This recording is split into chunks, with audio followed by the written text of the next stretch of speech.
Morning. Call the meeting to order. State Board of Pharmacy public meeting. Start with establishment of quorum. Alan, do you want to get us started? Alan Shadd, professional member. Ricardo Sanchez, public member.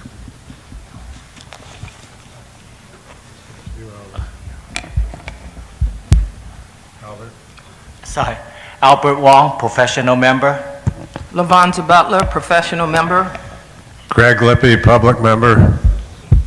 Debbie Veal, professional member. Amy Gutierrez, professional member. Victor Law, professional member.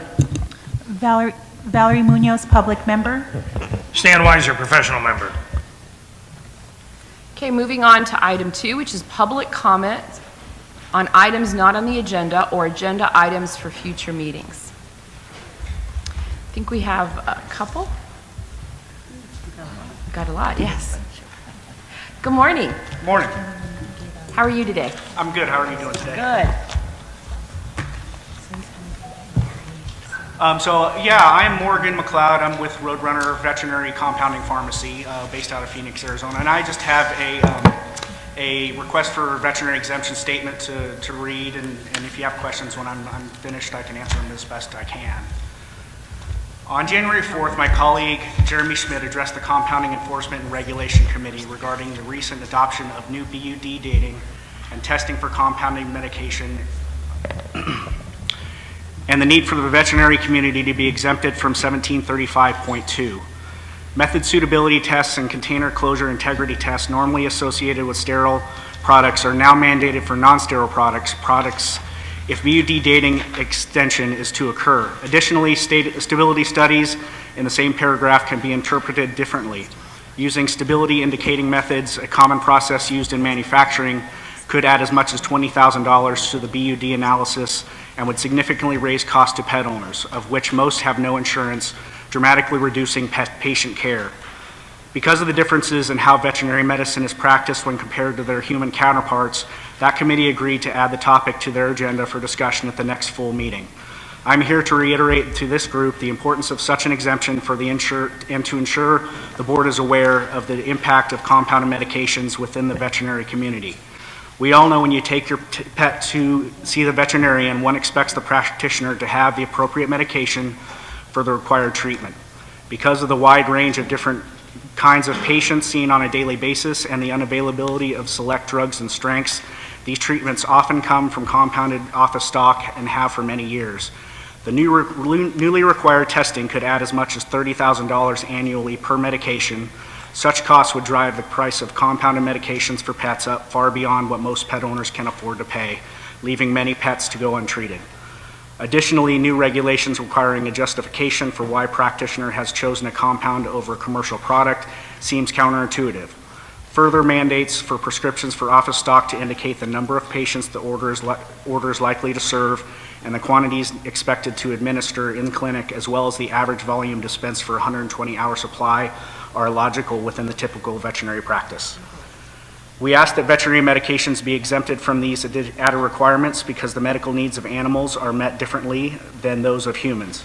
Given the service-on-demand nature of veterinary medicine, the unique nature of animal drugs and doses, and the unavailability of most commercial drugs to meet those needs, we ask for your consideration of an exemption for veterinary practices, or at least a request the board place this item of concern on the agenda for further discussion at your next meeting.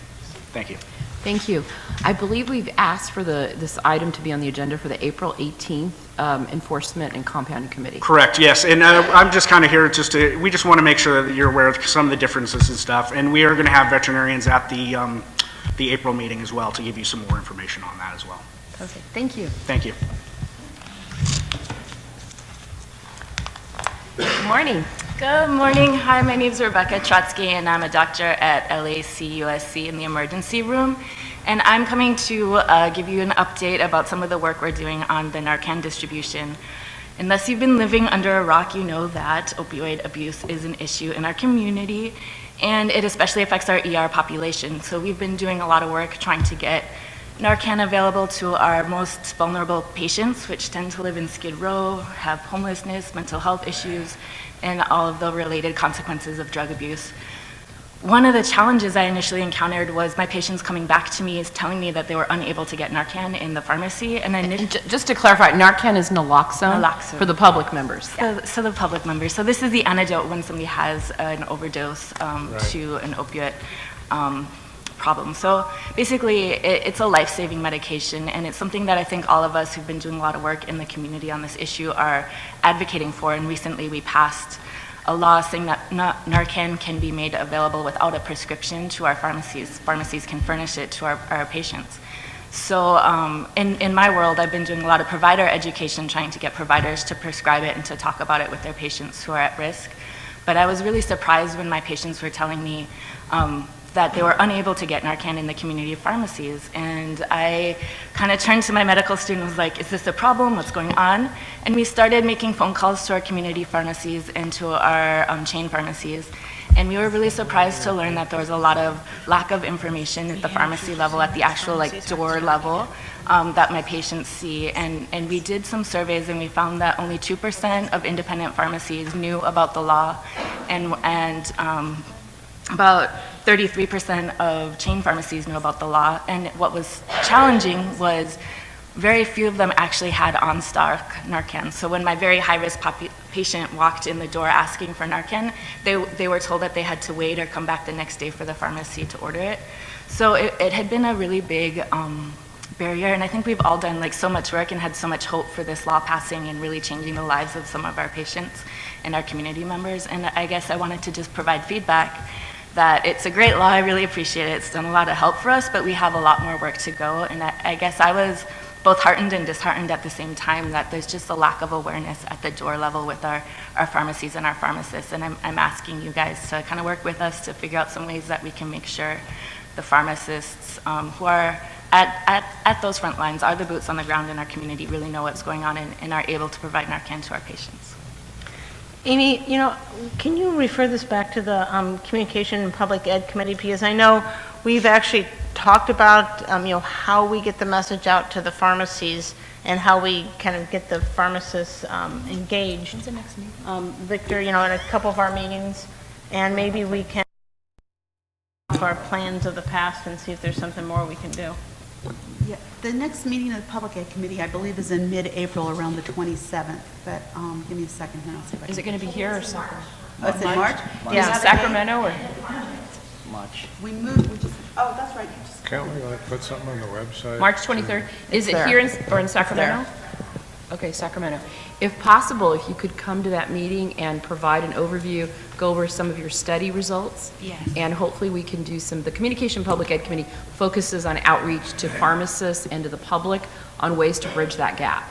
That would be excellent. I appreciate it so much, and I look forward to working with you guys with provider education and pharmacist education and our community education. And if by chance because it is going to be in Sacramento, that's going to be a barrier, then if you can at least write us a letter and provide us with whatever information you can have. We can have her that would be telephone. the least. Could we have her Or also on a conference? web, Yeah, on a conference call? Yeah. Okay. Thank you so much. But can you provide? Can you give Ann or Debbie back there your contact information so we can reach out to you? Yes, of course. Thank you. Thanks, Rebecca. Good morning. Good morning.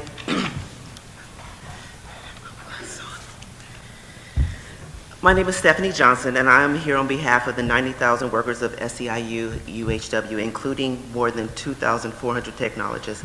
I've been a pharmacy technician for nearly 30 years, and as you know, 30 years ago, you did not need a license to become a pharmacy technician. I was trained on the job while earning an hourly salary. But now students have to work close to 600 hours to become a pharmacy technician and being paid without being paid, and that is a barrier that many students are unable to overcome. Had this been the procedure when I was being trained to be a pharmacy technician, I had a 6-week-old baby, and it would have been almost impossible for me to pursue the career that has afforded me the ability to raise my 2 kids as a single parent, purchase a home, have health care, and in the not-so-distant future, be able to retire. So today we are asking the board to evaluate the pre-licensing internship requirement and report to the public by a date no later than July 1st, 2019, the source and rationale for the requirements, if the requirements remain necessary for the protection of the public, and any proposed modifications of said requirements. And we have also mailed a letter to the State Board regarding that, and I just wanted to present you guys with the letter as well. So that would go to the licensing committee, correct? Yes, but we're already looking at technicians. Yeah, we're already looking at technicians. Yeah, Yeah, but I mean, this would be a specific. yeah. Yeah. Stan Weiser is the chair of that committee, so Okay, I it's would give- already on the agenda. I think Okay. They're already reviewing technician licensing requirements, so you may want to appear or show up at that committee meeting at the next committee. When's the next licensing? April 4th. April 4th. Is that the one in Sacramento? Is it in Sacramento, It is, Debbie? yes, it Yes, okay. Okay. Or, you know, or you said you had a letter, so once again, we would offer teleconference, or make sure the letter, you know, clearly states what you think the solution is also. Okay, thank you so much. And Debbie over there would be your contact, so we can make sure we. All right, thank you for your time. Thank you. I would say something, but for some reason I can't get the mic. Oh, there it is. You're not supposed to say You got that. the special mic. I got the special one. Your vice chair spoke up. I can't imagine why. I don't know how that happened. Any other public comments? Good morning, Stan. Good morning, Stan Goldenberg. I want to bring up a subject of how together we can do more. And in the 10 years that I've been away from the board, I've still maintained a very active involvement in pharmacy, both retail and long-term care, and also talking to quite a few pharmacists at meetings. I was hoping that there could be something put on an agenda, whether it be on a committee or a general board meeting, to try and get the pharmacists to understand that the Board of Pharmacy is not their enemy.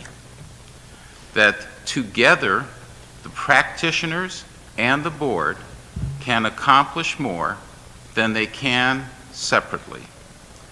I was surprised at how many pharmacists feel that if they say something to the board, that there's going to be some action against them.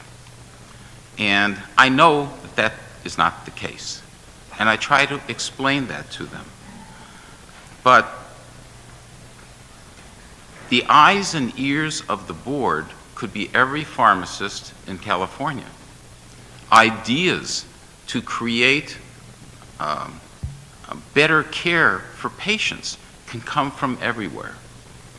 And I'm not quite sure how to craft this as we want to change, because the board's not doing anything wrong. Your mission is to protect the public. I think that pharmacists would be able to feel better about coming to a meeting in which they were invited to explain how the board may better service the patients that they service, as well as the profession that they oversee. Thank you very much. Well said, Stan, thank you. Thank you, Stan. Amy, actually, that's been part of the topic in the Public Ed Committee, and then we are discussing that and addressing. Maybe, Stan, if you could come to the Public Ed Committee and discuss this, that would be great. Yeah, thank you. Public Ed Committee? Yes, communication and public ed. That's the one that's in But April. we don't want- End of March. I- March I think- 23rd.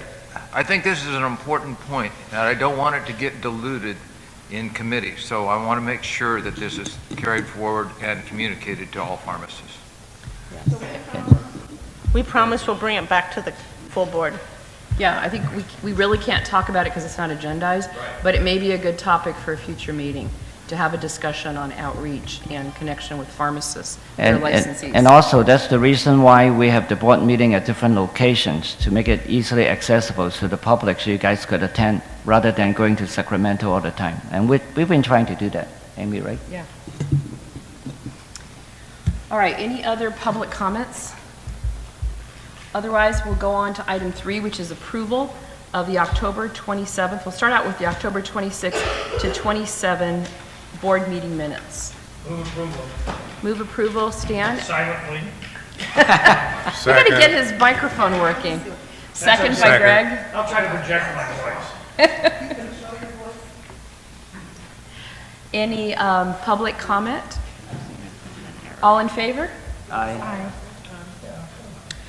Okay, for the December 14th, 2016 board meeting minutes, I actually had a couple of corrections, which is in reference to the section where Dr. Kazan had referred to the county pharmacies. I think it was a single county pharmacy, but I think it's just supposed to be plural. So wherever there is county hospital pharmacy, it should be pharmacies or pharmacy directors with an S, because there is more than one that he was making reference to in the minutes. So, I also- subject to, Wait, Debbie, you've got another one? I had a note that January 24th, but that date is January wrong. 4th. Yeah. Yeah, it's supposed to be January 4th. In public, in section 3, public comment on items not in the agenda, it talks about a January 24th meeting of enforcement compounding. It was actually January 4th. all right, so subject to those changes, I move to accept the minutes. Is there a second? I said it. Victor? Any public comments? All in favor?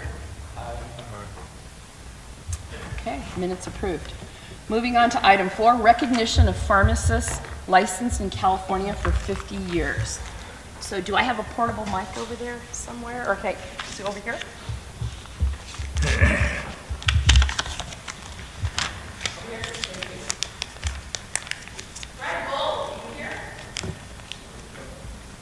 Over there. Come on up.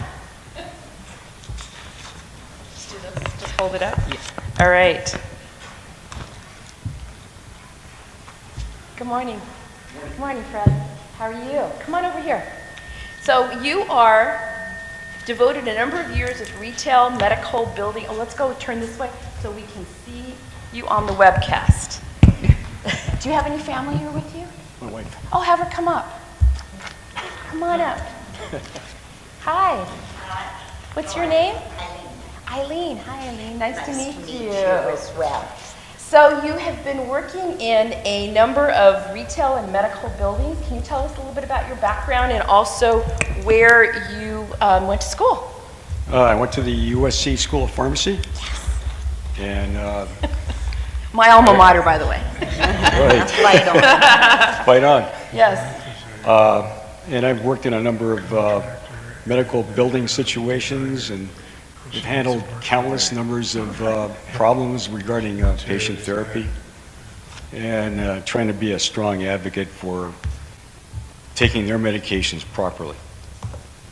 And as a go-between with the doctors and the pharmacists, and just trying to extend goodwill to the patients. That's great. And patient consultation, very important Right. in that setting. Yeah. That's great. Well, thank you for your many years of service and for the citizens of California. I have a pin here to commemorate. And thank you very much. So we'll take a picture.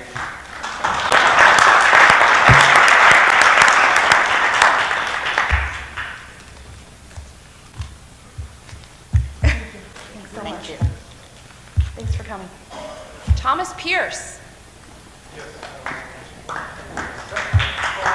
Oh, definitely. Ann's a good photographer.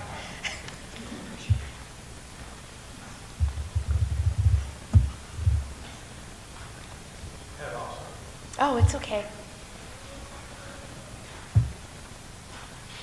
Do you want a few minutes and oh, you've got it ready? Okay, perfect. Good morning. Good morning. How are you? Good. Do you have anyone here with you today? No, I came by Okay. myself. Okay. So tell us about your background, where you went to school, Oh, yeah. and where you've been working. Okay. I went to USC School of Pharmacy when it was on the main campus. And I worked at an independent pharmacy in San Gabriel, Burnham Pharmacy. Worked for 10 years, purchased from that owner. Worked there another 10 years, and I moved into a medical building just down the street from there. Worked as owner for 27 years. And then moved around a little bit there. I was there quite a lot of time after that because other owners purchased it, but they had other commitments, so I worked as a pharmacist there, as an employee. And then I ended up at about 10 years ago at ASAP Pharmacy here in Glendale, compounding pharmacy. We specialize in hospice and do a lot of compounding, special compounding for them. And I've been the member and the treasurer for the San Gabriel Valley Pharmacy Association for about, say, over 40 years. Wow, that's a long time. Yeah, instead. You still working? Still working part-time, I say, at the ASAP Pharmacy. Great. Yeah. That's a very special area, especially with counseling and making sure the end of life is managed in an appropriate way. Yes, Those keep them up. patients. We're going to keep them comfortable. That's right. Well, thank you for your years of service, your dedication to the pharmacy profession. So on behalf of the Board of Pharmacy, offer you this pin to thank you for your years of service. Thank you very much. Thank you.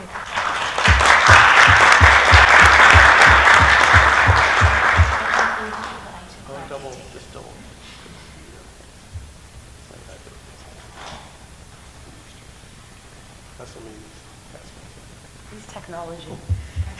Keeping up with it.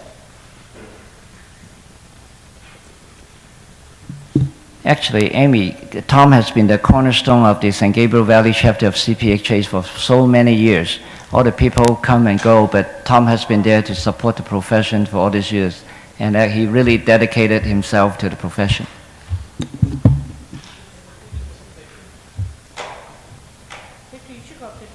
No, that's just what I was telling him. Definitely. Thank you. Victor's just looking for publicity. Well, I'm not Amy, you taking that too. bait. All three of you. There you go. There's the cover of the newsletter. I think Alan should be in the picture also. Thank you. Thanks, Thomas. Shirley McCloskey. Hello. Welcome. How are you today? Very, very fine, thank you.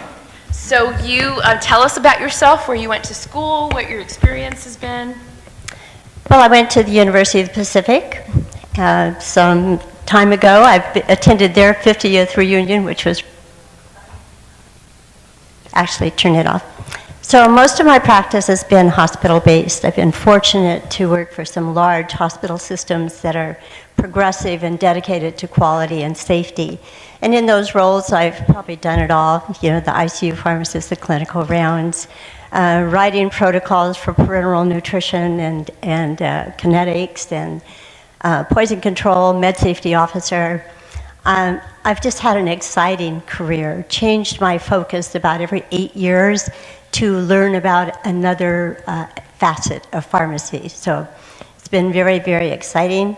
I've been board certified in parenteral nutrition for 17 years, and as such been a lead for my fellow pharmacists, mentoring them. I've probably served maybe 1 million people. I was adding up all the patients that I've reviewed meds and made recommendations for, and I've probably written at least 100,000 liters of TPN in my career. Wow. You know, as a hospital pharmacist, I'm really impressed. That is a lot of things you've been through, because there's been a lot of changes in hospital pharmacy over the last. 99% of what I do, I did not learn in school. In fact, there was no such thing as a TPN when I graduated college. Wow. And all the sterile compounding changes that have happened. Absolutely. In fact, I've set up a couple of clean rooms with 797 compliance. That is amazing. Well, thank you for all of your efforts and for helping the citizens of California. And I'd like to present you this pin, and congratulations. Thank you.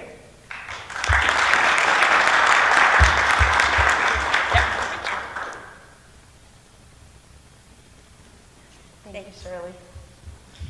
We have one more, John Murakami? Hi, John. How are you today? Do you have someone here with you? Hi. What's your name? Hi, Jane. Nice to meet you. You are, you've experienced a lot of changes in pharmacy practice over the years. Can you tell us a little bit about yourself? I graduated from UCSF in 1966, and I was drafted immediately, and I was in the Army for about 3 years, stationed in Japan at an orthopedic hospital, and we did a lot of work, especially with the TED offensive in '68. I came back home, worked at Fresno County Hospital for about a year, moved down here and worked at Children's Hospital, LA for 20 years. And then we moved to Diamond Bar, so I switched jobs and I'm working now at Pomona Valley Hospital Medical Center. Wow, that's a long career. And so you worked hospital most of the time, Yes. inpatient? Yes. You've seen a lot of changes too. Oh yes, quite a few changes. And that must have been interesting though, working in Japan. It was basically orthopedics, and at one time we had about 500 patients, 1968. That is amazing. Well, thank you for all your years of service and for all you've done to improve the health for the Californians. Here's a pin for you. Congratulations. Thank you.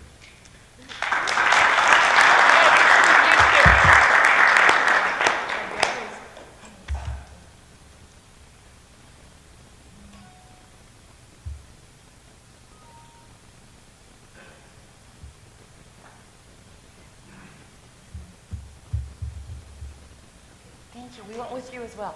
Ann, you want to take one with? Oh, yes, come on. Wives are important. Wives are important. Yes, very important. Right?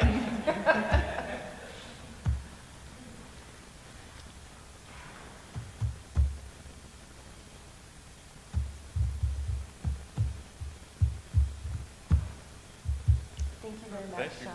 Thank you. Thank you.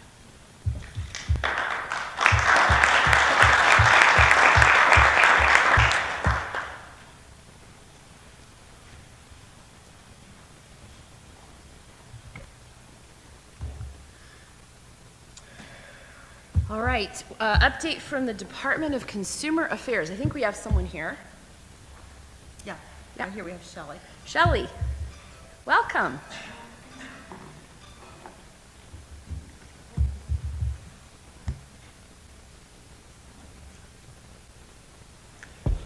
Good morning. Good morning, Shelly. First of all, Happy New Year. Happy New Year to you, too. My name is Shelly Jones, and I'm a manager with the DCA's Board and Bureau Relations Unit. And I'd just like to thank you for the opportunity to update you today on some of the happenings at DCA. On January 10th, the Governor Brown released his proposed 2017-2018 budget and is actually delivering his State of the State address today beginning at 10 o'clock a.m. Information on the governor's budget and State of the State address was emailed to all DCA board members. On January 13th, Governor Brown appointed Jolie Onodera as the Deputy Secretary of Legislation for the Business, Consumer Services, and Housing Agency. Prior to her appointment, Ms. Onodera served as the Principal Consultant for the Senate Committee on Appropriations. And as we begin a new legislative session, several DCA boards are scheduled for sunset review hearings on February 27th and March 6th. As you know, your board underwent sunset review last year. As I reported in October, the department hosted its annual Distributed Costs Review and Open House on October 27th, 2016. The updated department's guide to distributed costs and services has now been published, which outlines the budget process, how costs are distributed, and the services provided by the department. As we kick off a new year, I would like to take the opportunity to remind board members of required trainings. An email was sent to all board members on December 29th, which included details on training frequency and registration. Board members are required to complete orientation training within 1 year of their appointment and reappointment to the board. This one-day training will be held 4 days in Sacramento this year, March 21st, June 20th, September 27th, and November 15th. Board members are also required to complete online ethics, sexual harassment prevention, and defensive driver trainings. Special note is that 2017 is a mandatory sexual harassment prevention training year, and all employees and board members are required to complete the training even if it was completed last year.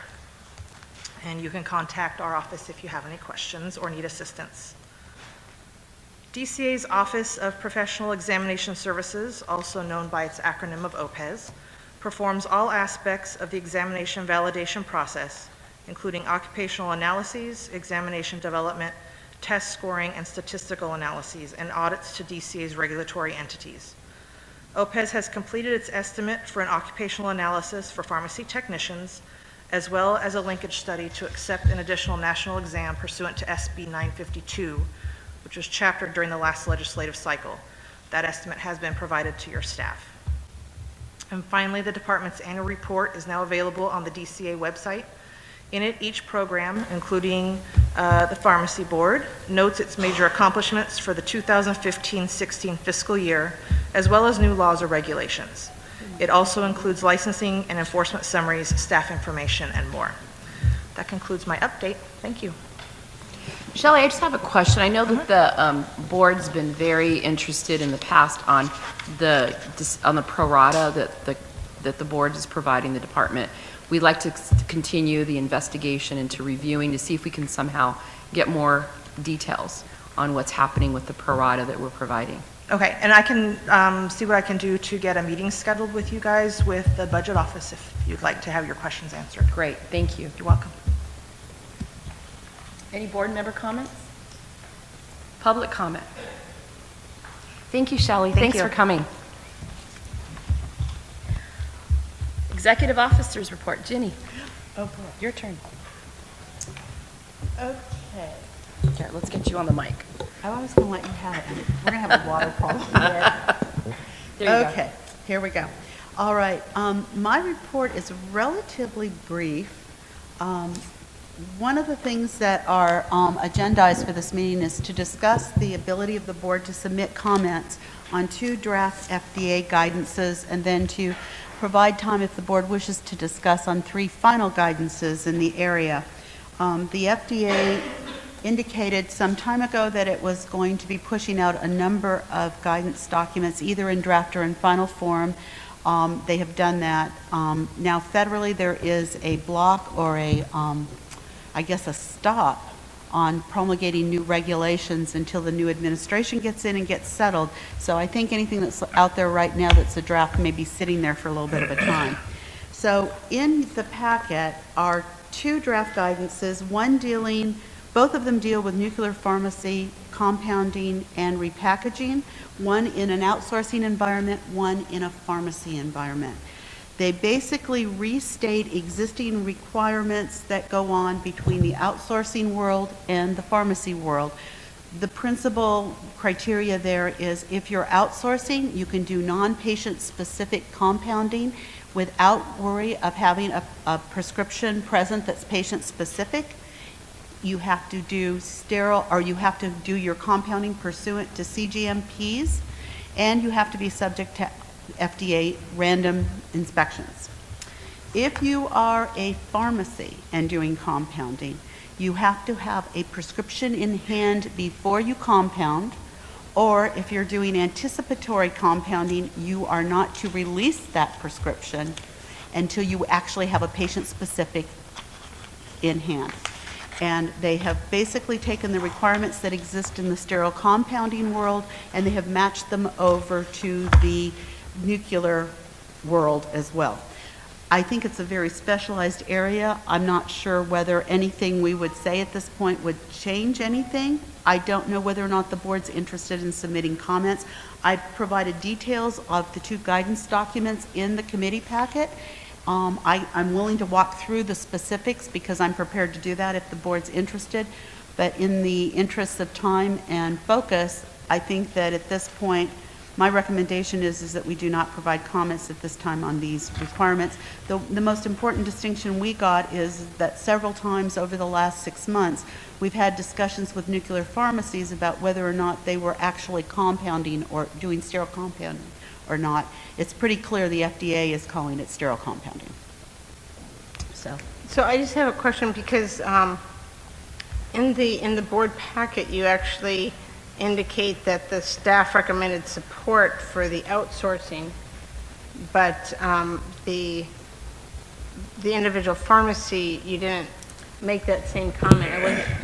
All right, well, throw me out there. Okay. I don't mean it that way, but I wasn't sure if there is a you're difference. kind of a little bit worried because the individual pharmacy, it does make it a little bit more complicated. One of the important things that I think most states actually have done is allow pharmacies to compound non-patient specific products for prescriber office use. No one is regulating prescriber office use who's compounding in prescriber offices, at least not in California. The FDA, I'm unaware of them going into a physician's office or anyone else's office that is doing compounding. My feeling is, and we've discussed this publicly, that if we withdraw from doing sterile compounding for prescriber office use, that eliminates a expertise area where we regulate rather vigorously, and we've got very extensive requirements. If we stop preparing those compounds, it leaves open who's going to do the sterile compounding and under what standards and who's going to enforce it. Consequently, as the FDA moves to become stronger in its assessment that only a pharmacy can compound pursuant to a patient-specific prescription, it becomes more limiting. And I think it creates a dangerous situation for a for the patient who gets a drug somewhere else. So we've made that comment before to the FDA. It's been unpersuasive so far, but that's my assessment. And that's why there wasn't a recommendation. The outsourcing, I think it's pretty clear. They're really set up to do large-scale compounding in large quantities. Yeah. But that does not necessarily mean that a pharmacy that's doing it would be unable to do it safely. So you don't think that... but I'm not running anything here. And so your recommendation is that we don't write any kind of a letter? Because I mean, I thought that might be where you were going with that second part. I'm pretty predictable. Well, this is in reference to radiopharmaceuticals, right? This one's in reference to radiopharmaceuticals, but there's also a similar statement in their final guidance with respect to when is a prescription required and what does that look like. So it's a theme that's running throughout all of this, and we know that the FDA is moving towards an MOU with states that's going to limit, if we sign the MOU, to a 30% transfer of sterile compounded products across state lines to other states. If not, it stays at 5%. But then the enforcement comes solely on us. But is that for 503Bs, the 30%? No, it would be for pharmacies. It would be for pharmacies that do compounding and ship. So the patient-specific. 503Bs are non-patient specific and they can ship. And that's really what the FDA, and there's no argument, I don't think, at least not from this board, that outsourcing facilities aren't equipped to provide that kind of service. It's just whether or not pharmacies should be barred from providing that kind of service, especially given that we've got a law now that's over 30 years old that allows compounding for prescriber office use. So I guess perhaps I'm thinking that maybe we should, I mean, is there a reason why we shouldn't put in writing what we support and what we are concerned about? Totally the board's call, and if you're interested in submitting comments, I'm sure the president and I can work together on doing comments. If that's the board's wish, I'd be happy to do that. I mean, do you think it's impactful? I mean, part of it... I don't know. It might not be impactful, but part of it is just kind of getting us out there saying, this is what we think. But I'm not clear, are the comments regarding the radiopharmaceuticals or the comments regarding non-radiopharmaceuticals? It's regarding the radiopharmaceuticals. Yeah, right in a now. pharmacy environment, we could provide those comments and then reiterate and perhaps expand them out to any environment. We believe that pharmacies should be allowed to do this, and here's why.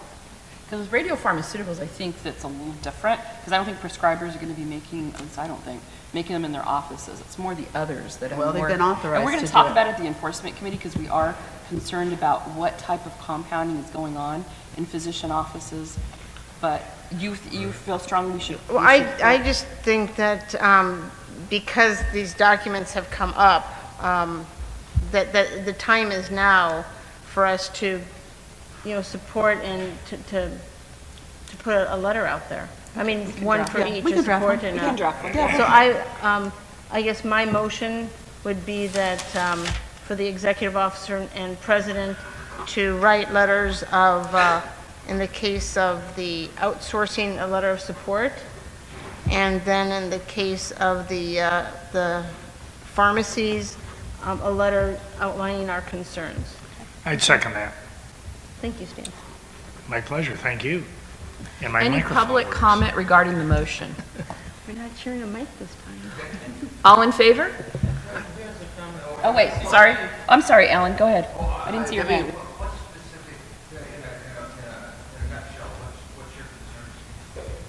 I think just what the executive officer was reporting, that there's maybe, it kind of changes things, and there's maybe a lack of control. Steve, good morning. Good morning. Thank you very much.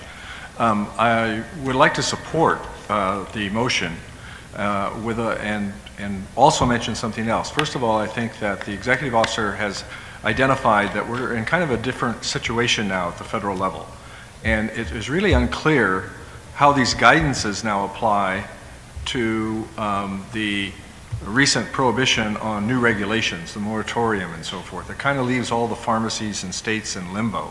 So I think getting a letter in there that also says, well, now, is the moratorium just on regulations, or is it on guidances, and how does this fit going forward? Because I think we could be in this, raise it to their attention that this is a real life health issue at the local level.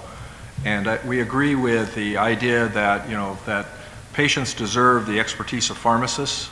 In the compounding, we've done a lot of work, especially in California and several other states, to assure that pharmacist compounding is of the highest quality and the highest professionalism. And then the other thing that you may not be aware of is some of the medical groups in California, and I'm not necessarily talking about the Permanente medical group, are already concerned that they're going to have problems obtaining the compounded products they need for office use. And so what has been suggested to them is they actually hire pharmacists to come into the medical offices to use the drugs that belong to the physician and have them do the compounding. In other words, there's a certain recognition that they maybe are not the best persons to do the compounding that they desperately need.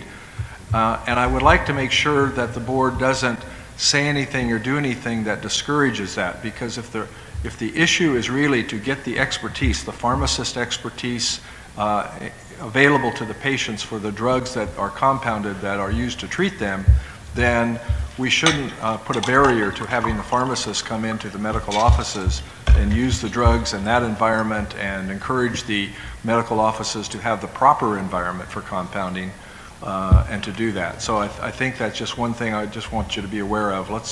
I think that's a good movement. It's unfortunate that pharmacies can't continue or are getting discouraged from continuing to compound for medical office use, but this is an alternative we don't want to slow down, I think, in light of the pharmacist's expertise is really what we're after. Thank you. Thank you, Steve. Any other public comment?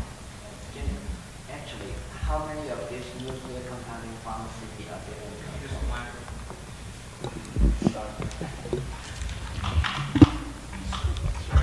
Oh, we've got one that works. No, my question is, how many of these nuclear compounding pharmacies are there in California? I honestly don't know. We have a couple of large firms that are very specialized that do this. I don't know how many, because we don't issue a separate nuclear pharmacy license to them. They're licensed independently by the Department of Health in California. And typically with these drugs, they have the radioisotopes they decay over time. So there's a timing issue. I don't think you want to be too far away from it, because it will have an impact to the radioisotope as a result. I believe it's a pretty specialized area, though, because I know there are a few players. All right, all in favor of the motion and the second? Okay, we got a letter. All right, thank you. Okay.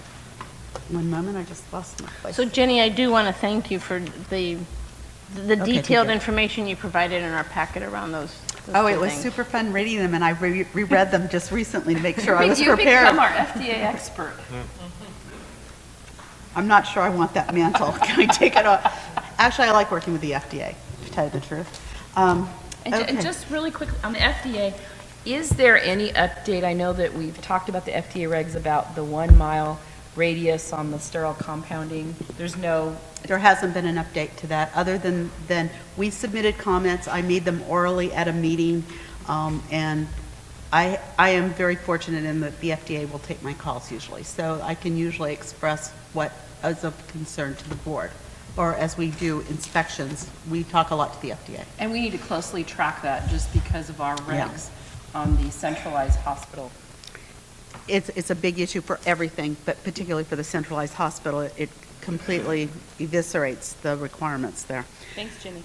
Okay, so we have 3 final documents. What we're going to do with each one of these 3 is provide a short blip in the newsletter.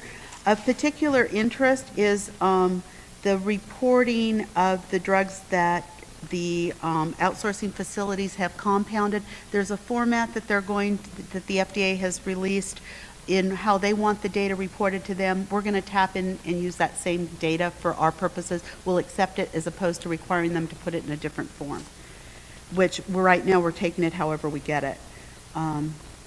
So we're doing that, but the rest of it is just for your information. There's really nothing there. So there are 3 guidance documents, unless anybody has something specific they'd like to discuss there.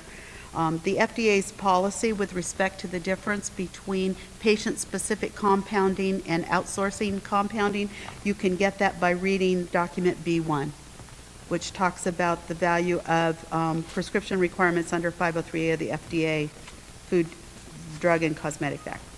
Okay, the next subject I'd like to, sorry, Al. You know, are you saying that here on this section where the electronic drug product reporting, et cetera, that the board is going to get all this information from the compounders? We are going to get that information for the outsourcers. It's a requirement that they report to us what they produced and shipped into California in the last year. Is that the legislation? Yeah, our legislative requirements require that. Oh, okay. We have a similar requirement for compounding pharmacies as well, so we know what's being produced and who's producing it. Have we reached out to the outsourcers to advise them and request that information? Not yet, because we brought it to this meeting first. We were going to talk a little bit about it and make sure that Okay. But if they've already got the report, they've submitted it to the feds, it fits our purposes. It doesn't have to be the sole means that they do it, but we should be able to accept that as a way to meeting it. We have wide open requirements, we just require a list. Well, it seems like a lot of data. Yeah, it is. And what do we use it for, and is it compiled, or what's the... Well, right now, we're not compiling it per se because we haven't started inspecting outsourcers. But what we will do is it's a way that we can do high risk when we walk into the pharmacy or into the outsourcing facility. We will know what kind of volume they do, what kind of products they do, whether they do only sterile to sterile compounding or non-sterile compounding, basically from non-sterile ingredients, the volume and where they ship to. So if we have a large compounder that ships 20 times more than another outsourcer, we may want to send 2 inspectors into that facility to do the inspection, knowing that one inspector may be unable to do it. It allows a better preparation prior to the time we walk into the pharmacy. And if there's a problem with a particular product, it allows us to target the ones that are producing a product that may be either in short supply or there's a problem with. Okay, thank you. Okay, I'm moving on. The next thing is that the Department of Justice in California has announced that they are going to decommission Cures 1.0 on March 5th. We have released a subscriber alert to this effect. What this basically means to pharmacists is that if they are registered with Cures 1.0 and they haven't signed on to the system since they registered in Cures 1.0, they are going to have to either eventually sign on to Cures 2.0 when they check their system, or they're going to have to update their browser. The Cures 2.0 requires Internet Explorer 11 or something more recent than that, or Chrome or Firefox, and there's one other one that escapes me. Pardon me? That's Firefox. But there is one other one. Anyway, it requires that the browser have one of those systems in place in order to access Cures 2.0. For the Department of Justice, it's an urgent issue to convert to 2.0 because in order to implement 482, SB 482, and have prescribers check cures before they write prescriptions, they have to wait 6 months after the Department of Justice decommissions cures. So since that is going to happen on March 5th, it means on or about September 5th, we will see prescribers that fit the qualifications for having to check cures before they write a prescription for a controlled substance to start doing that in the fall. So that's part of what's going on there. I also have some statistics regarding the current usage of cures as of January 19th. So as of January 19th, registered in cures, there were 126,400, give or take a couple, prescribers registered, and 39,629 dispensers, most of whom are probably pharmacists. We have approximately, I think our total pharmacists licensed with active licenses is about 43,000. So we have a few there that are not registered. Some of them may be out of state, some of them may really be inactive. We don't know. We are going to do one more mailing, targeted mailing to those who have not registered with cures, and then we'll be done. That percentage is pretty high. It's really high because of those 40,000 pharmacists, they generated 532,000 reports, which is more than twice the number that those generated by prescribers, which were 200,000. What time period is that? This is for 1 month. Interesting. So people are accessing cures, particularly pharmacists, and the pharmacists are accessing far more frequently than the prescribers, despite the fact that there are 4 times or 3 times at least as many of them. You know, it's interesting, I was at the... Not yet. It come September, it will be, but only in certain circumstances. There's a lot of exemptions in the law. I was at the recent ASHP meeting for board members, and one of the things, I think one of the states, I think it was New York, presented their stats, and in their state, the physicians were the highest users of cures, which was interesting. So. Well, they're doing e-prescribing in New York pretty much, and we're having problems. I don't think it's, well, maybe it comes as news to the audience, but I think the board has seen some of the cases where we are finding an abundance of forged security forms that are out there. And it's the Department of Justice that's supposed to regulate that. They're not able to inspect printers or go out of state to inspect printers. We are now finding that instead of stealing a prescriber's prescription pad and writing a patient's name on it, they're printing their own with their own fake prescriber's name on it. Which is, and that's, hence there's a comment in one of our minutes from enforcement that a staffer from the Department of Justice estimates that a single prescription pad that's a security form pad can generate $1.5 million in revenue. It may, one of the things I've actually noted just coincidentally is that some of the pharmacies, because Medi-Cal requires a tamper-proof forms, some of the pharmacies don't think that's actually also a controlled substance form. So there's some confusion on the tamper-proof forms for Medi-Cal versus the tamper-proof forms for controlled substance. It may be worthwhile doing a script. That's where I was going. Kind of educate that there are differences. They're tamper-proof, but they're different.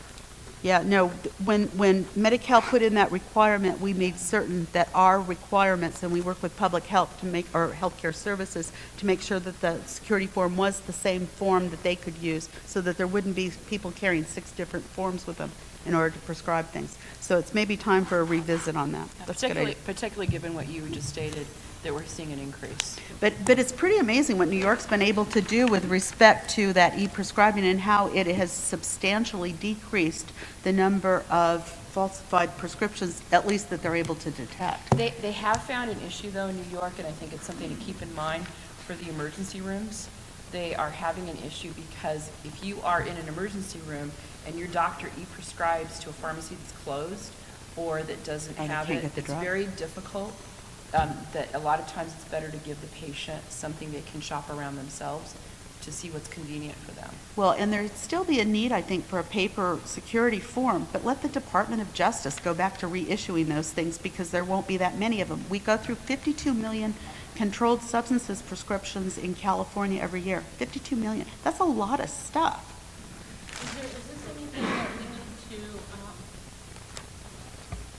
Is this anything that we need to put an agenda item on for one of the committees to? One of the things we'll be talking about shortly in the Enforcement Committee report are some recommendations from the Enforcement Committee to strengthen security form. Oh, am I doing weird things? Security form. I'm on a PDF. I can't do anything. To rev up and provide better control over the dispensing and prescribing of controlled drugs in California. There are about 4 recommendations, I believe, coming out of enforcement. Okay. So we'll talk about those in a couple minutes. Yes. So between now and March the 5th, if I'm a pharmacist registered under Cures 1 and log on, will I be automatically converted to Cures 2, or do I have to do anything and update it? I'm nodding my head because, yes, you will automatically, you won't even be able to discern the difference. It'll make you re-enter some information. And then we'll move but up, you- we'll move but up to that's how Cures they're 2. rolling people from Cures 1.0 into 2.0. Okay. That's just for the public information. That was a good If- question. I just want all the pharmacists in attendance to know this is what you need to do. The system doesn't always work right. If you go to our website, we have a link directly to the Department of Justice staff so that you can get a hold of, we hope, someone that will answer the phone. I understand they still don't have voicemail behind their phone system. I'll pay for that remark somewhere else, I'm sure. But the goal is that they're working towards an enhanced telephone system too, so that they provide better customer service. The Department of Justice isn't used to having a large number of calls coming into them seeking service as most regulatory agencies are. So even if you're not filling prescriptions, you need to go in by March 5th to update? Technically, you have until, they're going to decommission it, and when you do sign on, supposedly, they're going to roll you over. But if not, just sign on again into Cures 2.0 if you can't access it, and the registration process is substantially easier. It's all online. You don't have to have a notary. You don't have to be involved by going in and being sort of fingerprinted, going through the process that you used to have to use. The 2.0, really, one of the benefits of it is an enhanced system for registration. But in 2.0, you do need to validate your sign-on at least once a year, is that right? I think it's once a year. Yeah, you still need to do that. Whereas 1.0 is like every month. It was every 6 weeks. Yeah, it was. Yeah, that's a problem. Any other questions before I move on to my last agenda item? Okay, my final agenda item is, in years past, actually about a year ago was the last one we did, we worked with the Department of Justice to provide CE to pharmacists and others who are interested in attending a day-long session that we host jointly with the Drug Enforcement Administration. So we are proposing a one-day, 7-unit program in San Diego at UCSD sometime in March, where the DEA will provide information. There's a draft agenda. That's the green thing. Oh, that's what that was. That's what the green thing is. It talks about what the DEA will provide, what the Board of Pharmacy will provide, and we have UCSD providing some clinical information about opioid abuse, and we're hoping to pull this together. The DEA is reviewing their side of the agenda, and I believe it's pretty nearly done. I just got an email from the DEA, and I don't know what it says yet, but I'm assuming that that's what this is. But I'm here to ask the board if I could award 7 hours of CE to pharmacists that attend this. So moved. Second. I do have a question, though. You have in San Diego in March. Can we kind of extend the motion to other dates in 2017, should they come up? Yes. I think that we're willing to do that. We'd want to do it in different areas of the state as well. I would encourage it. I'm good. Greg? Yes. I'd like to see one in LA. Do we I have a I would date? encourage all the board Not members yet. to attend this. UCSD has offered us, though, their lecture hall, so it'll take place on a Saturday, so we've actually got the location is set. We just need to pull Is this there together. a way we could record this and have it available on the web for anyone who can't physically attend a meeting? We could try that, see how it works. Yeah. I think our goal has always been to film these. We've never done it yet. What if we webinar? What about if we just did a webinar, a web meeting like we do this?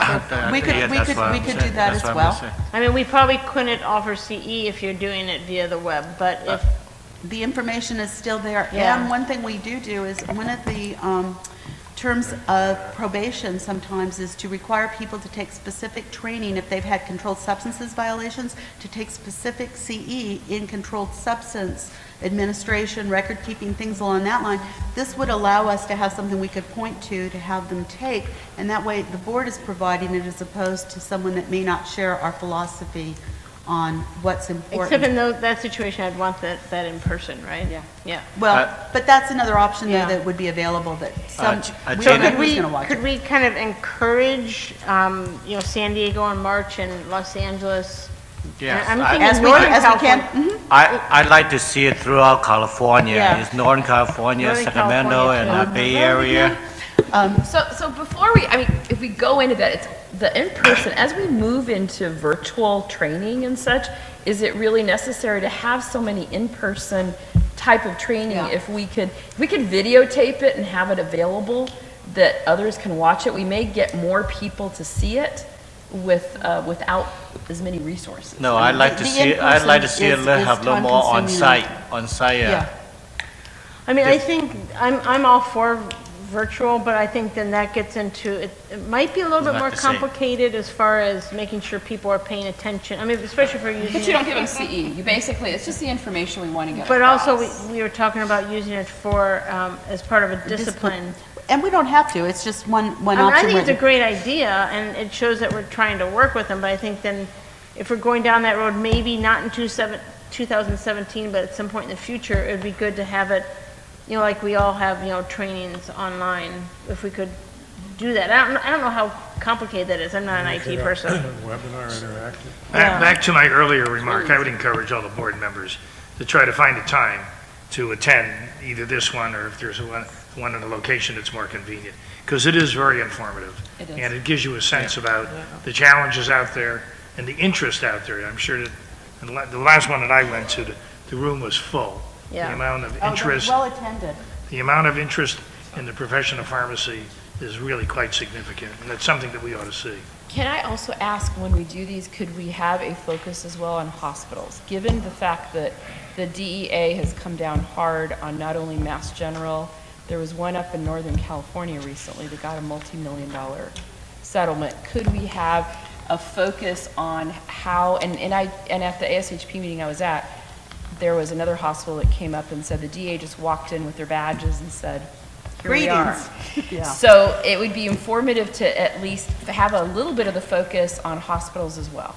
I think, yes, if we're going to do that, I'm going to pull in some hospital people to kind of help us focus on that, and I know one large organization that has some pretty good metrics in that area. I agree. That Amy? we've brought to our board meetings. Amy, so this one is a free CE, right? Yes. So I'd like to see it, I say, to have a different location, so everybody chance have a participate. One of my points is since we increased all this pharmacist fee, I think this one way of giving them back a free CE, 7 CE unit. So I'd like to see it to have it throughout California instead of just San Diego. So nobody could afford to fly to San Diego. So I'd like to have it on different location. We're very interested in doing it, so thank you. And I think it's a good thing also that it be at least in Northern California, Southern California, in the middle, I agree. And like Stan was saying, this is something to actually show the pharmacists something that the board is doing. So I think it's a good thing to do it throughout and not just on the web.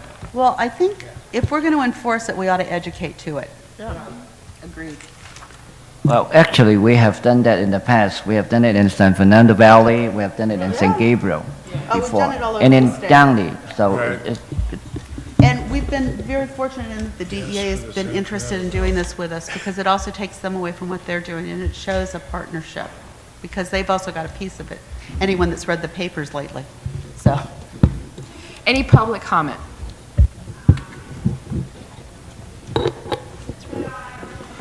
Steve Gray from Kaiser Permanente, but I'm also on faculty at UCSD. And I would just like to suggest, and I'm very supportive of this idea. I think that's great, and I think that having it throughout the state is very important too, in our major metropolitan areas, but also in some of the more remote areas where it's hard to get to. So such as the Central Coast usually gets left out of things and so forth.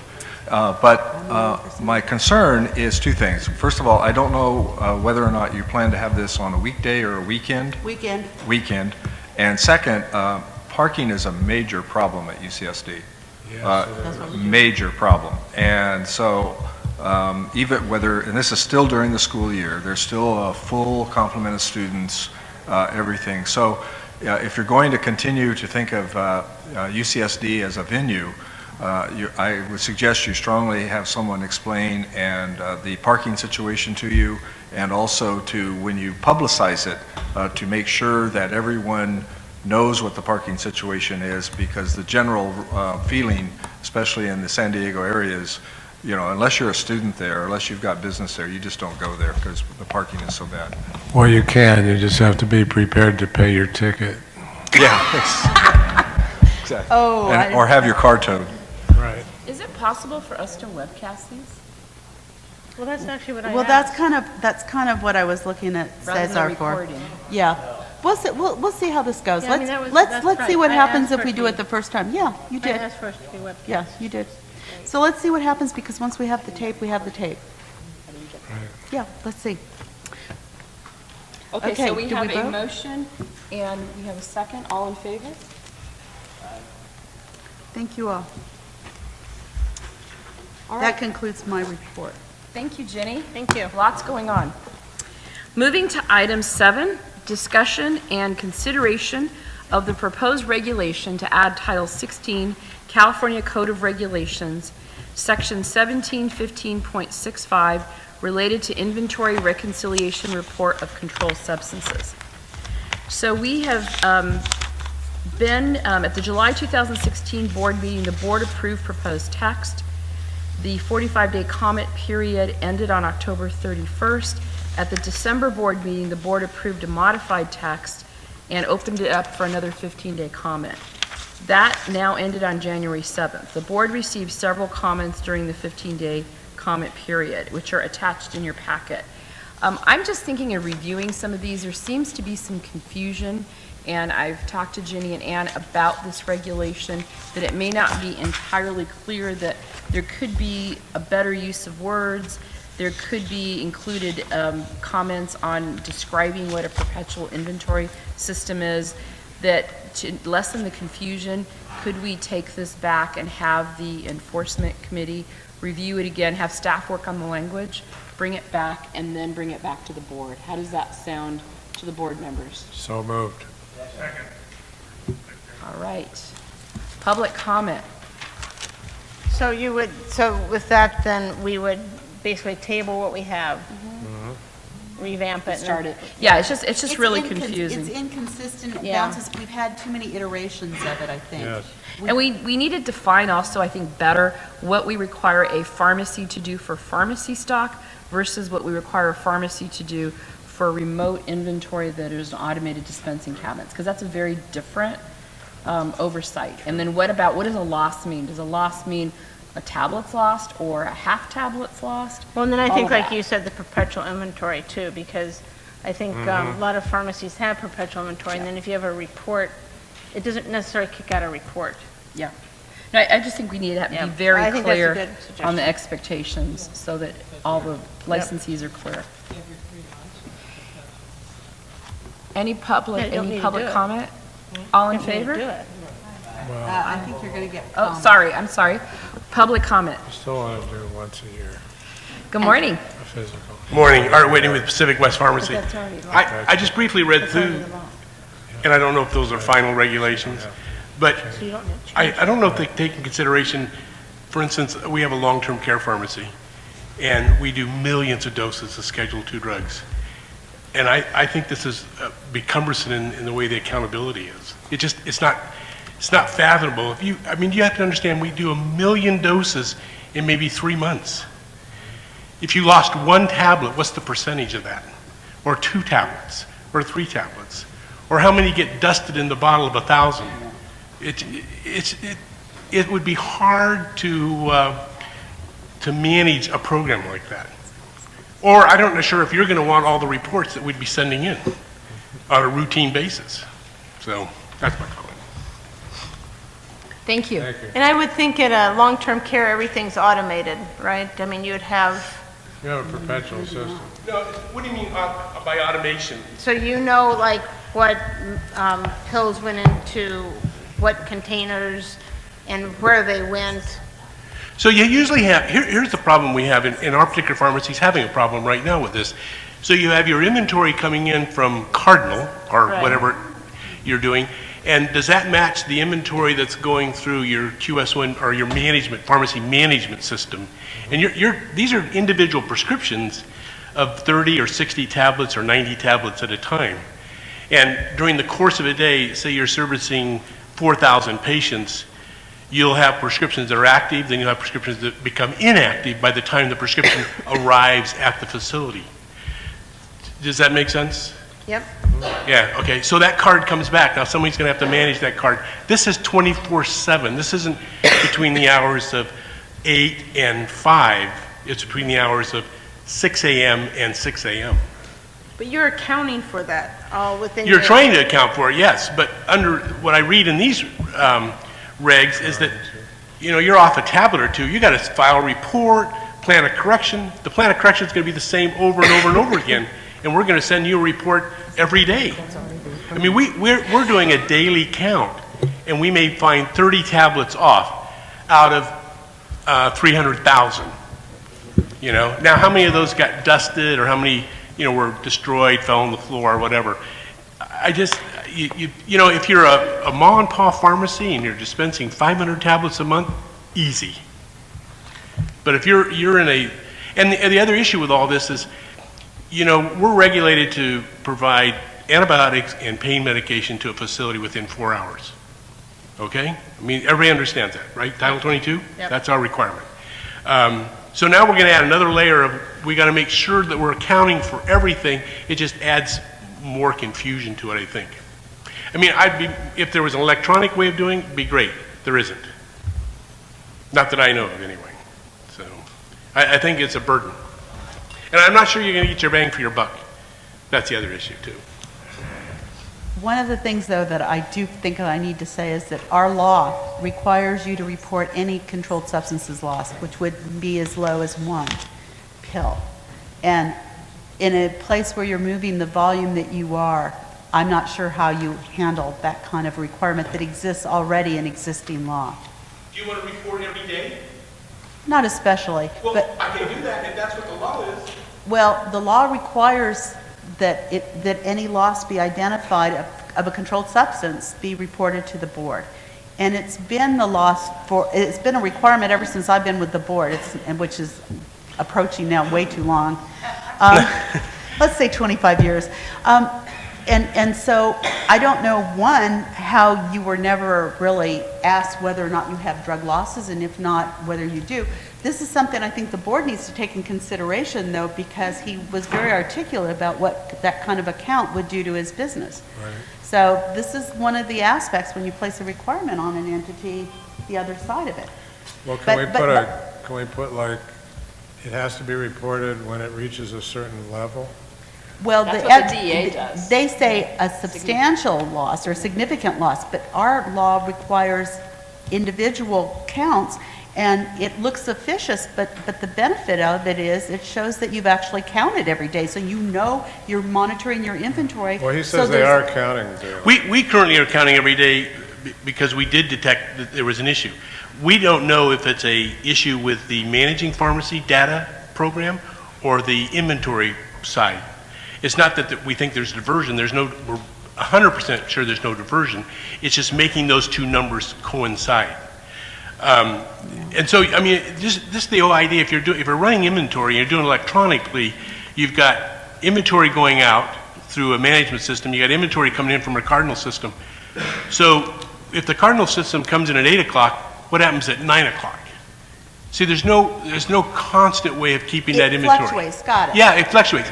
So if we do they anticipate that we're going to do a count every day of, I think there's 347 different drugs. Some of those drugs, there may be 1 million doses. So unfathomable to sit there and do that type of count. Either electronic... Of C2s, you're doing 347 different C2s? Not on C2s, all controlled drugs. This is C2. Well, okay, but the requirements C2, broader, there'd be that's about right. 38 C2s. All right, and we use, we have automatic counting machines when we do audits that we dump them in and count them as far as the tablets go. But what I'm getting at is if right now you do an audit, is it every year or every twice a year? Or You're required to do a biennial audit biannual every right. 2 years. By the time you do that, it's too late. It is. That's our point. Yeah, but doing it every day, or doing it once a month, I'm not sure. Depending on your volume, I'm not sure. This is quarterly. It's quarterly. It's quarterly in the proposed rate. You may want to attend the enforcement committee when this is discussed so that Right. we ensure that large-scale operations Right. like yours are also included, because the real impetus for this regulation was the board receives reports of thousands of tablets that are lost, just lost. We just reviewed one that's 75,000 tablets Right. that is lost, and that because of that, there is no regular inventory reconciliation that's occurring. So we need to put something in place so that it's more frequent than every 2 years, so that someone is actually balancing that. I agree with you. That the fact that there's a perpetual inventory system out there and the technology that's there needs to be factored. And that's why we want to pull the reg back and have the committee have that discussion. Okay. So I greatly encourage you to attend that meeting so that we can have large-scale operations, your Sure. input also be included. Okay, great, thank you. Thank you. So, Because I have to, go ahead.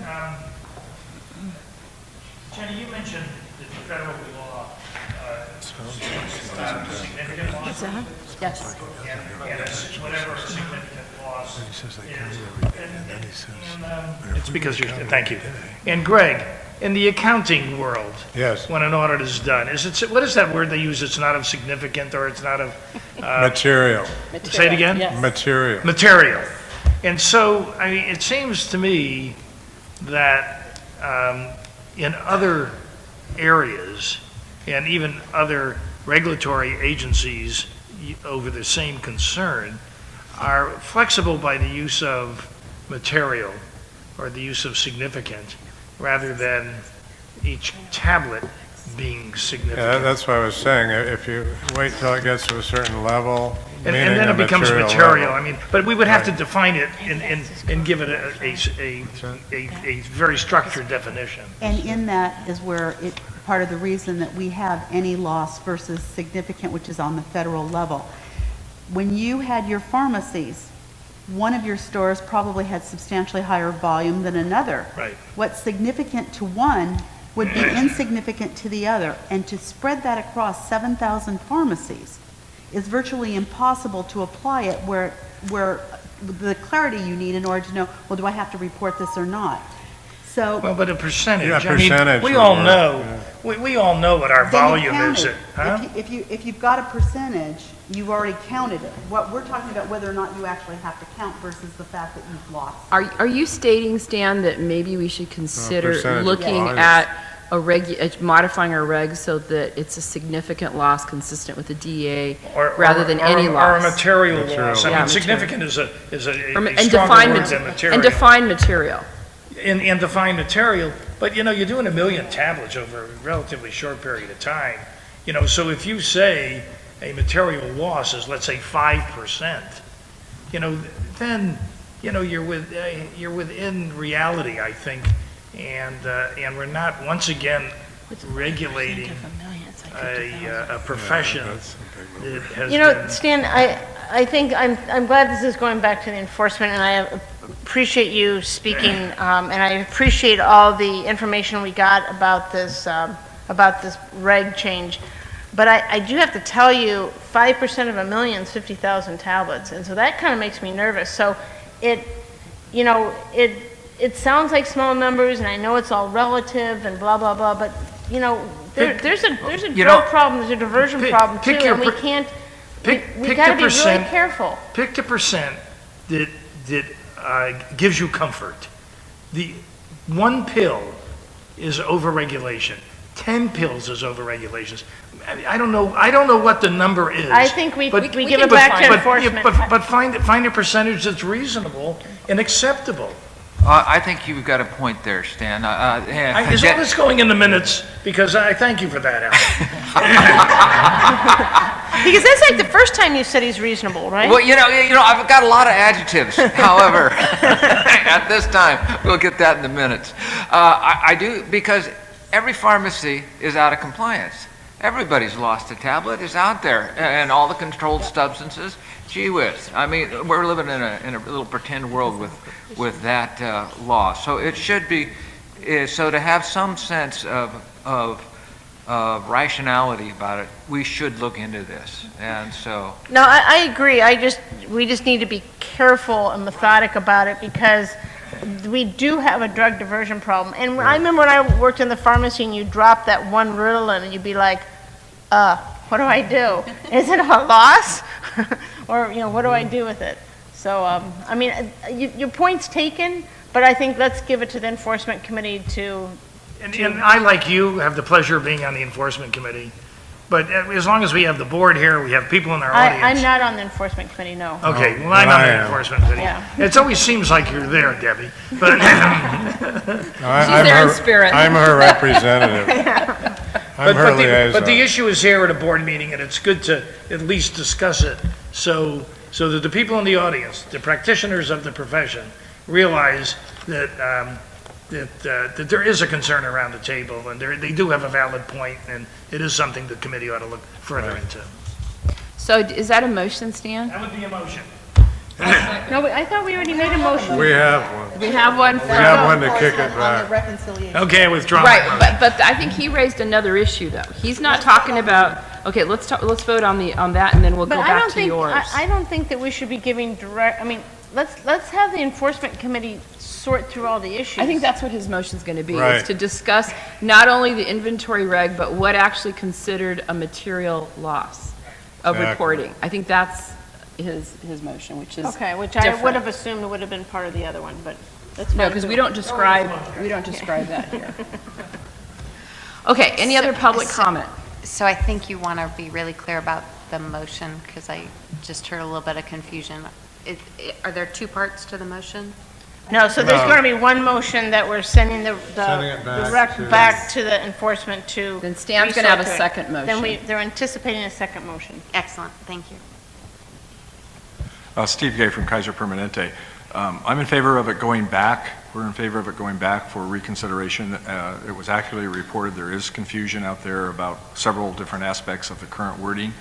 I would also recommend that before it goes back for discussion at the enforcement committee meeting, that staff provide the committee with the Federal Register report of about 5 or 6 years ago, maybe a little bit longer, in which the DEA came up with their definition of significance. And quantitative materiality was not the only criteria that they used. They used about 11 separate criteria for significance, which then makes it reportable. No one is necessarily, controlling, except for known theft. That's the one that's controlling. You have to report if it's known theft. So I think that in the comments section of the Federal Register, where literally hundreds of people sent in comments, I think they developed a pretty good way to analyze what should be reported and what should not be reported. I think there's also clarification needed that from what Board Member Veal pointed out, if you drop a Ritalin tablet on the floor and you document that you threw it away, that's not a loss. That's accounted for. It's in basically your inventory control documentation of what happened to that one tablet.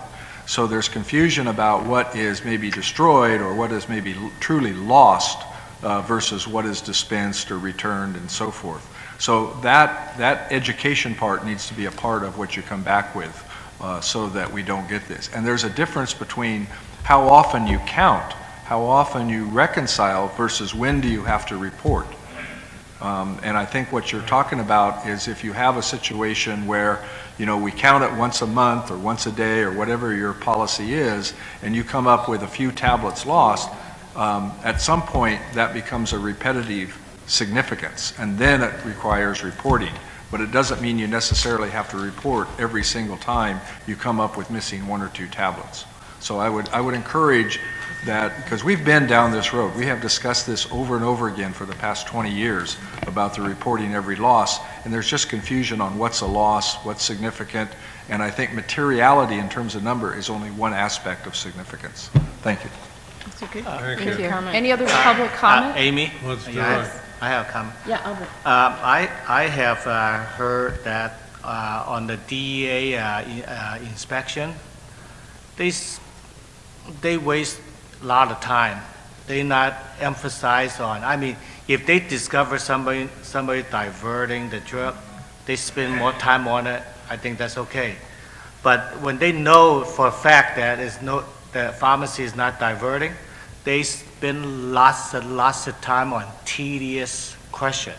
Is this for retail pharmacy, DEA? Yeah, retail pharmacy, yeah. So I would like to see if Jenny to, you know, talk to them maybe. I mean, our concern is diversion. I mean, not, you know, spend a lot of time on those. I mean, they could spend the time in a better use if that's what their job is. Are you asking me to work with the DEA and learn how they do their audits?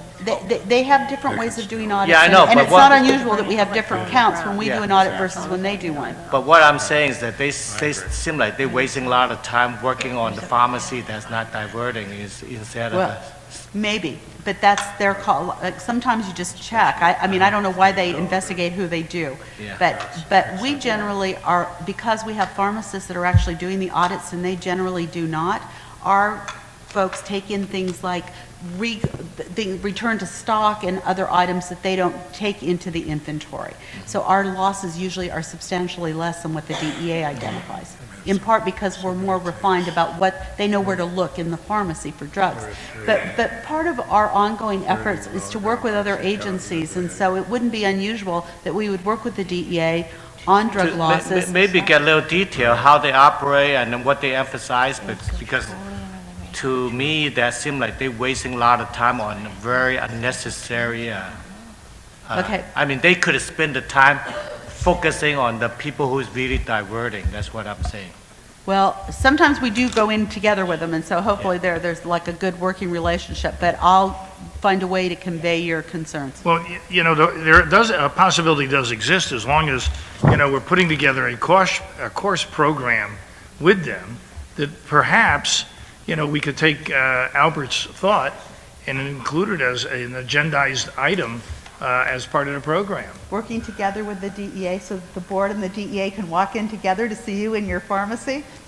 Okay. Well, but I you mean, guys want to sign up? but Albert was talking more about the process rather than.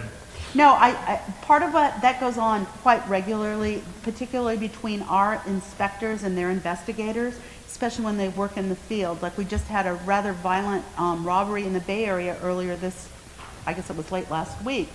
So we notified the DEA. It was rather violent. It was during the day, and we are not equipped to deal with that. But no casualties. No casualties, but the manner in which it was done was during working hours where they jumped the counter. They came in with, and the report that got to me was with Glocks, not guns, but Glocks.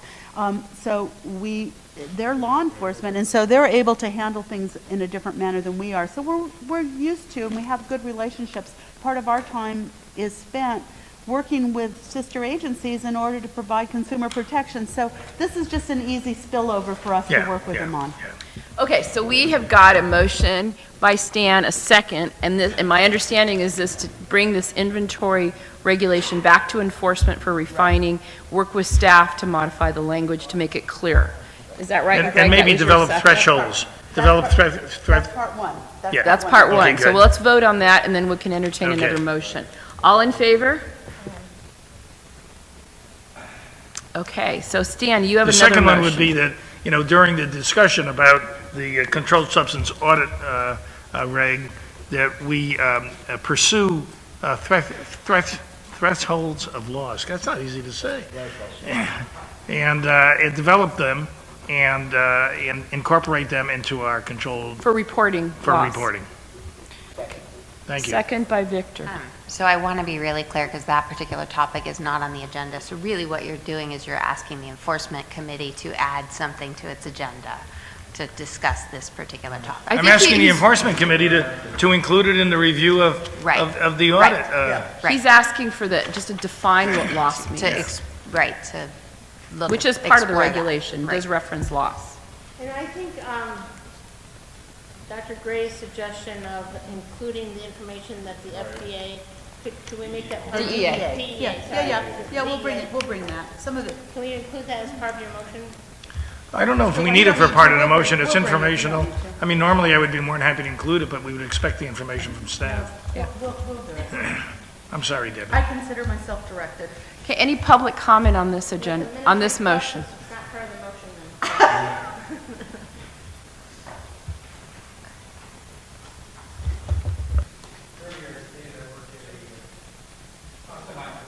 Turn your mic on. Earlier, I stated I work at a hospice pharmacy where we service hundreds of hospices. Okay. Earlier, I said I worked at a hospice pharmacy, and with the other gentleman, we had the same problem of the controls. Since we're hospice, that's a major part of our dispensing. And I just wanted to state that it is a big problem because we do thousands a day of controls, not 3s, not 4s, but just the 2s. So you're saying a big problem tracking it? Tracking, yes. We're going to, in a couple of weeks, we're going to a completely paperless system. Everything's scanned, everything goes in. It may help us, but it is a problem from inventory coming in, inventory going out, and having an actual count on an accurate basis daily or even on a weekly basis is difficult. Thank you. Okay. Any other public comment? Okay, all in favor? Okay, motion passes. All right, moving on to item 8, discussion and consideration of the proposed regulation to add Title 16, CCR Section 1746.5, related to travel medications.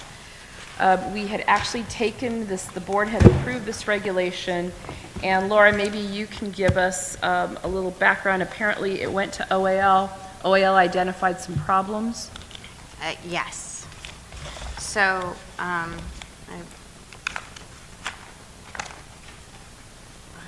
get my dates right.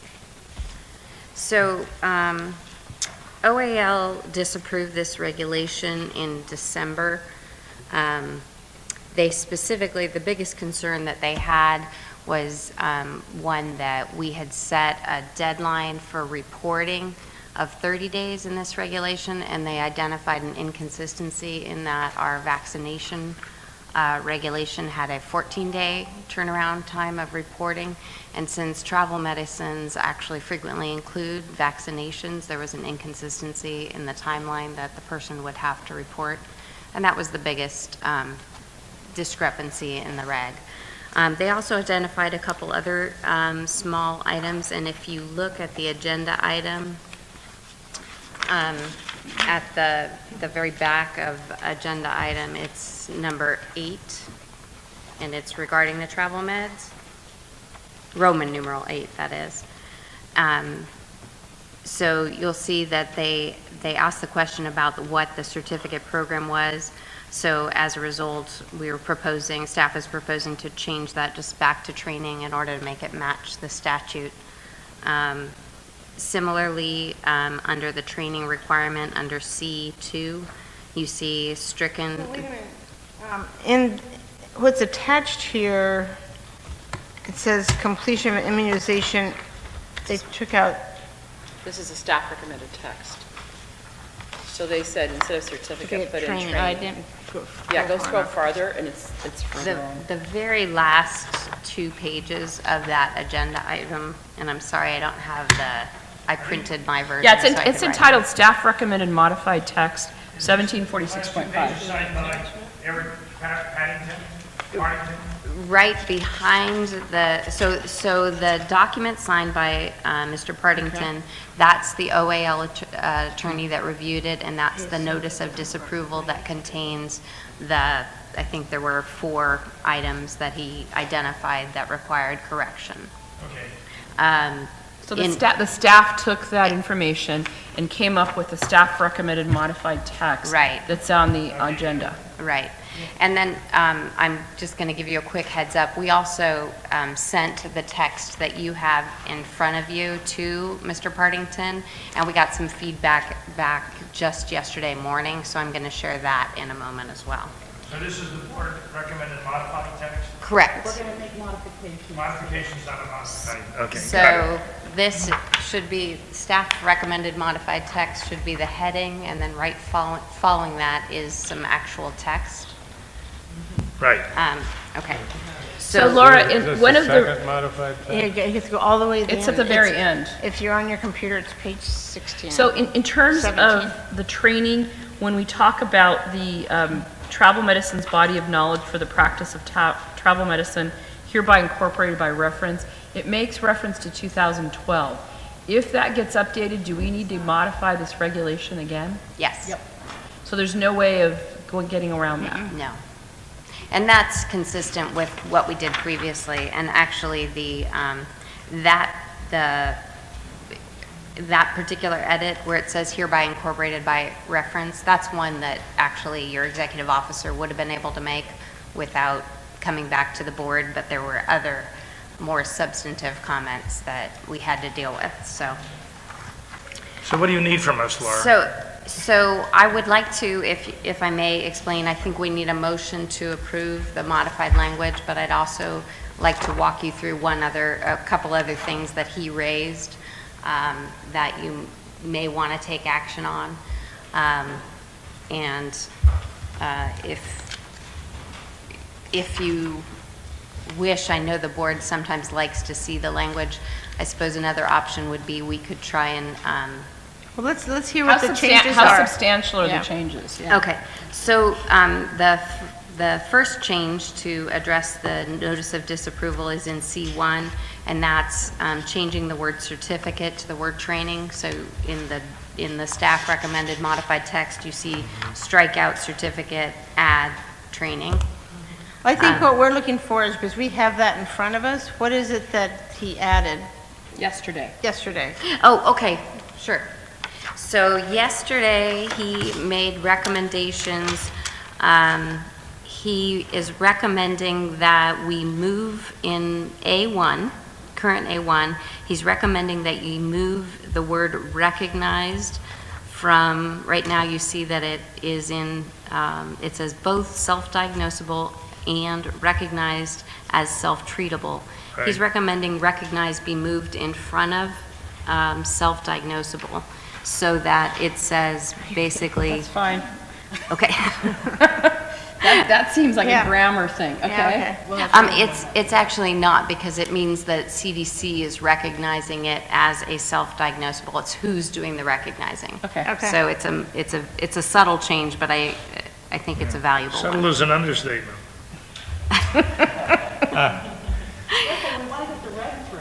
What's the next one? The next one is in item 2. He would like that to be to be more specific. Rather than aprophylactic? Yes, he would like it to be tied to the fact that it is for basically tied back to what's in the statute, is that it's for as recommended by CDC. For prophylactic as recommended by CDC? His specific recommendation was slightly different, but after looking at it with Ann and Ginny, we agreed that it's a little confusing, but when he and I spoke about it, when he was preparing the disapproval, his concern was that a prophylactic simply by itself was a little vague, and so we had discussed how when you look at the statute, there's no way of, it has to be a prophylactic that's recommended by CDC. So what are your Debbie's language is okay then?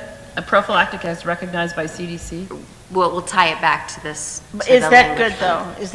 Is that appropriate, that suggestion? Yes, I believe that would be appropriate. I thought when we were developing this, the suggestion from council was that we didn't want to tie anything to another reference that might change.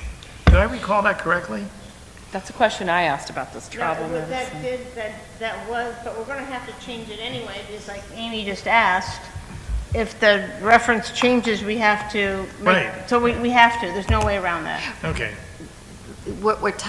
I think I'm recalling that you do want to try to be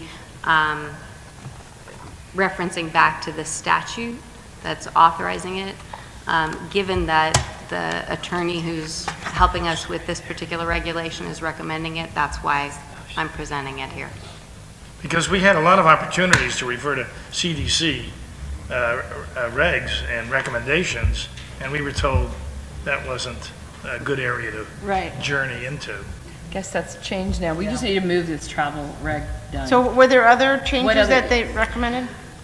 There's one, this is a minor change, but he's recommending that we put a summary statement sort of referring to basically hereafter travel medications, giving a in sub B after business and profession code, putting in parentheses hereafter travel medications to basically give ourselves a shorthand name for the medications that are being referred to in the yellow book.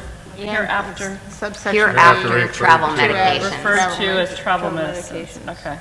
So where are you again? Is that B? This is in B. Subset B after the reference. The District of Columbia pursuant to section? After business and profession District of Columbia pursuant to section 4052A10 of the B&P Code, hereafter referred travel medications. Hereafter travel medicines. Right. What other change, Laura? So,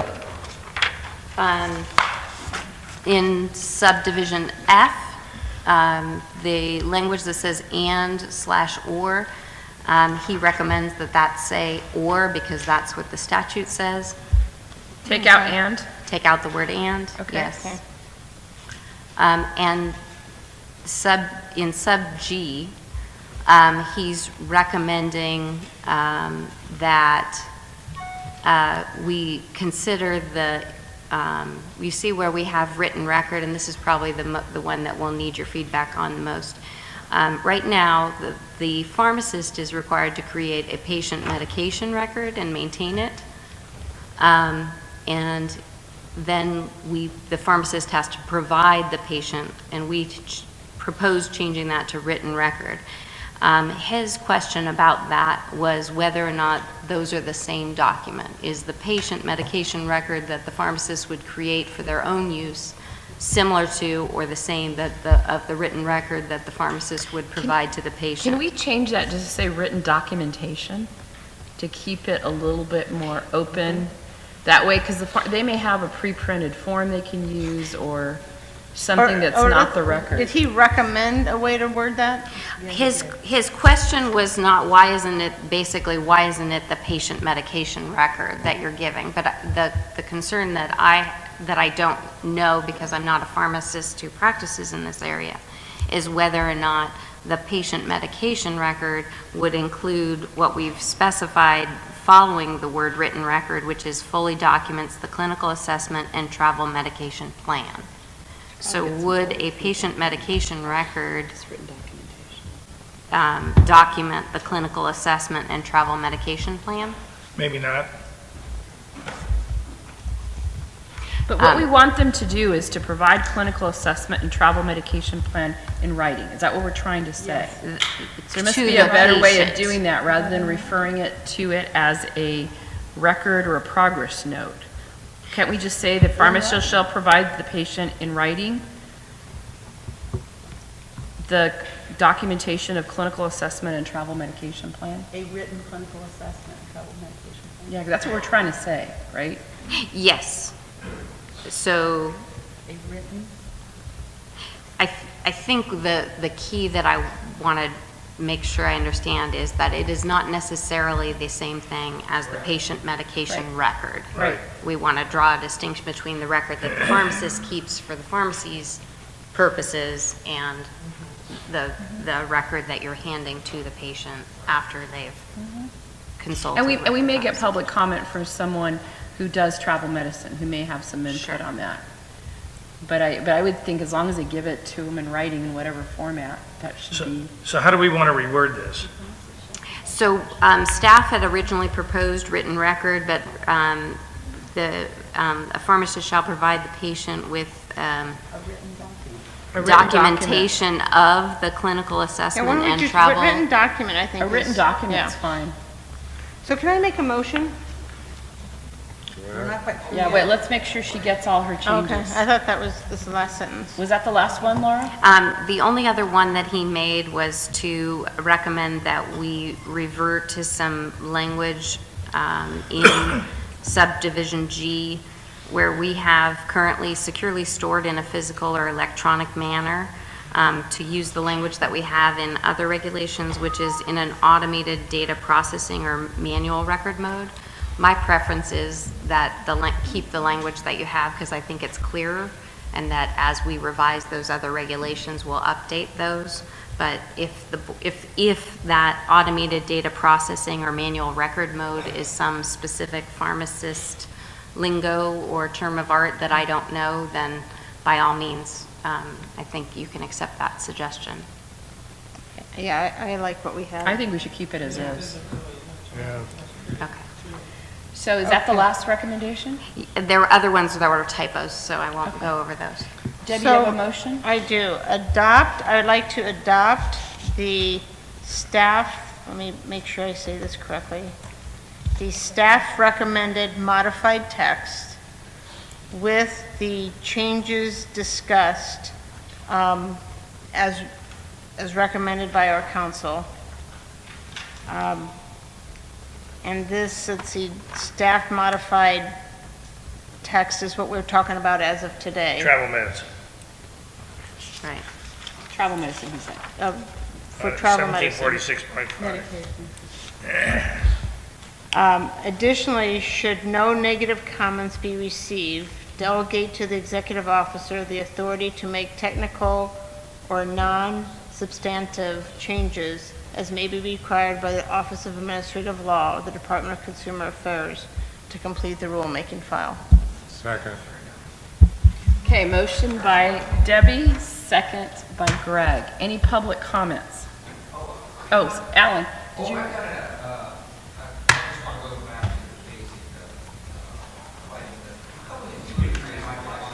I think you need your microphone on. How come we included basic life support? I thought that was in It's the, a it's in the reg. requirement of the The CDC. legis- Yeah. Oh, it's a requirement of CDC? I think it's the CDC, or is it part of the reg?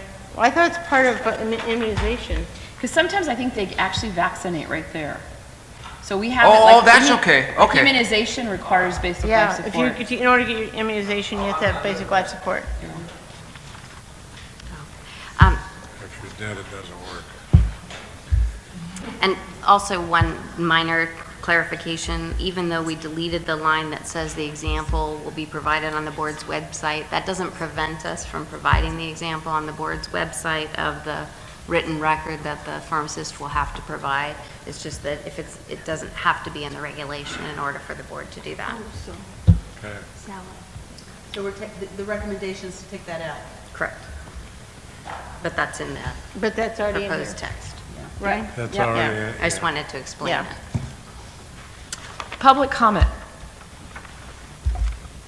Okay, all in favor? Okay, motion passes. We have one more and then we can take a break.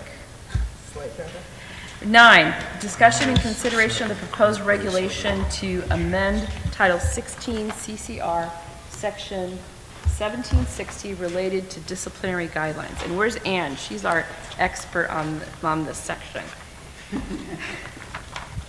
Do you want to give us an overview on where we are with this particular reg? or guidelines? Sure. So we were advised that OAL has disapproved this regulation as well. We received notification from OAL detailing their basis for it, outlining the problems with it, and then we received an amended letter yesterday afternoon. So we do anticipate that there will be some slight changes to at least two of the terms, one of which will be the random drug screening. We think that we're going to have to tweak that language, as well as remove a clause that we proposed to add back, that we had proposed to add in to the quarterly reporting piece, but we didn't receive it until pretty late in the day, so we'll have to bring that back to the board after we've had an opportunity to fully vet it and engage with OAL and discuss to make sure that we understand what some of their comments are. You know, as I read through this, I got rather confused, and I could not ascertain what were the substantive changes that were added or made. Is there any way we could have a summary of that when it's brought before us again?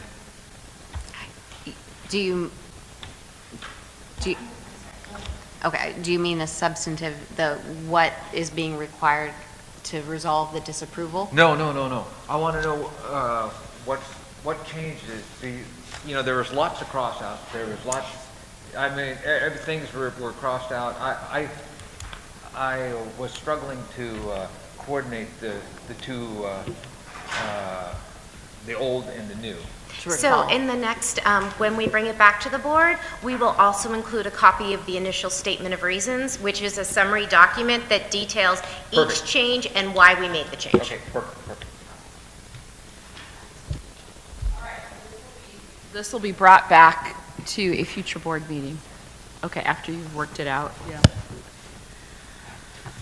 All right, so now we get a break. We get a lunch break. We can take an hour lunch and then we can convene at 1 p.m.